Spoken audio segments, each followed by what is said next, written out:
এমনিতেও তো প্রতিদিন বিকালবেলা আমরা একটু ঘুরতে বের হই, কিন্তু আজকে বের হয়েছি কিছু খোঁজার উদ্দেশ্যে। আসসালামু আলাইকুম, কি অবস্থা সবার, কেমন আছেন? আশা করছি ভালো আছেন, আমরাও ভালো আছি আলহামদুলিল্লাহ। বেশ কয়েকদিন যাবত আমার একটা শাক খাওয়ার ইচ্ছা করছে, আর সেই শাকটার নাম হইল পেলকা শাক। এই শাকটা আমাদের ঠাকুরগাঁও জেলার যে মানুষেরা আমরা সবাই চিনি, তো আপনারা নাও চিনতে পারেন।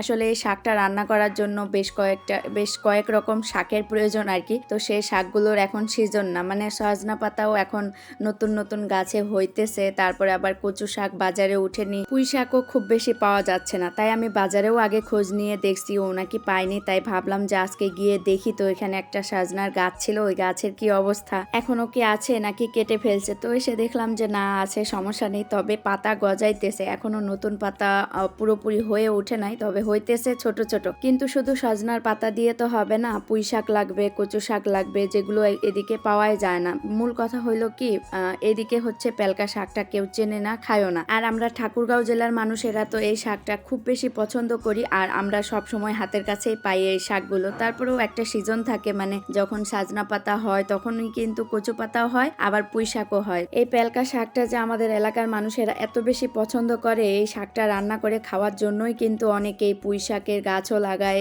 বাড়ির পাশে কচু শাক হইলেও সেগুলো কেটে ফেলে না, আবার দেখা গেছে যে সজনার গাছও লাগায়, যাতে অনেক বেশি দূর দূর না খুঁজে বেড়াইতে হয়। তো যাই হোক, যেহেতু আমাদের এলাকার মানুষেরা খুব বেশি পছন্দ করি, তাই কিন্তু সব সময় হাতের কাছে ব্যবস্থায় রাখি। আর এদিকে তো ওরা চেনেও না, খায়ও না। তো আমি যেহেতু ঠাকুরগাঁও জেলার মানুষ, সেহেতু পেলকা শাক তো আমার অনেক বেশি পছন্দ। তো কয়েকদিন যাবত খাওয়ার ইচ্ছা করতেছিল, তবে ওই যে বললাম এখনো কিন্তু সব শাকগুলো পাওয়া যাচ্ছে না। তাই দেখে আসলাম যে কোথায় পুঁই শাক আছে, কোথায় কচু শাক আছে, আর কোথায় সাজনা পাতা পাবো। তো বাড়ি থেকে বের হয়ে একটু দূরে ওই একটা সাজনার গাছ ছিল, ওখানে দেখে আসলাম। তারপর ভাবলাম যে ছেলে দুইটাকে নিয়ে যেহেতু বের হয়েছি, তো একটু আশেপাশে ঘুরে আসি আর এলাকাটাও চিনে আসি।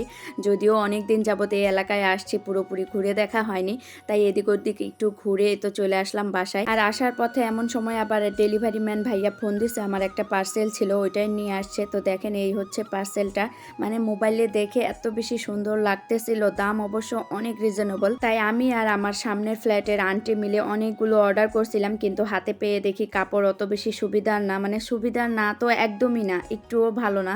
আর তাছাড়া একদমই কম, ওইটুক কাপড় দিয়ে জামা হবেও না, আর ওড়নাটাও একদম পলস্টার। তাই একটাও ড্রেস নেইনি, ডেলিভারি চার্জ দিয়ে সব ড্রেসগুলোই ফেরত দিলাম। আর এই তো রাতে যখন ভাত খাওয়ার জন্য ভাত খুলতেছিলাম, তো আমার ভাই জিজ্ঞেস করতেছিল, আপু তাহলে কি আমাদের পেলকা শাক খাওয়া হবে না? এদিকের মানুষ কেন পেলকা শাক খায় না? ওই শাকটা তো অনেক মজার। তো আমি ওকে বুঝাই বললাম যে দেখ, মজার তো আমাদের কাছে, ওদের কাছে না। এমন অনেক কিছু আছে যারা ওরা খায়, কিন্তু আমাদের এলাকার কেউ খায় না। যদি আমরা আমাদের এলাকার কেউ শোনে যে এগুলো ওরা খায়, তাহলে বলবে যে এগুলো আবার কি খায়। যেমন ওই যে আমরা পেলকা শাক খাই, এটা শোনার পরে কিন্তু এদিকের মানুষ বলে যে এটা আবার কি খায়। যাই হোক, আসলে এমন এমন কিছু আছে যেগুলো আমরা খাই আর বাকিরা খায় না, আবার আর বাকিরা যেটা খায় আমরা সেটা খাই না। সুতরাং এইগুলো মেনে নিতেই হবে। আচ্ছা, তাহলে আজকের মতো এখানেই বিদায় নিচ্ছি। সবাই ভালো থাকবেন, আল্লাহ হাফেজ।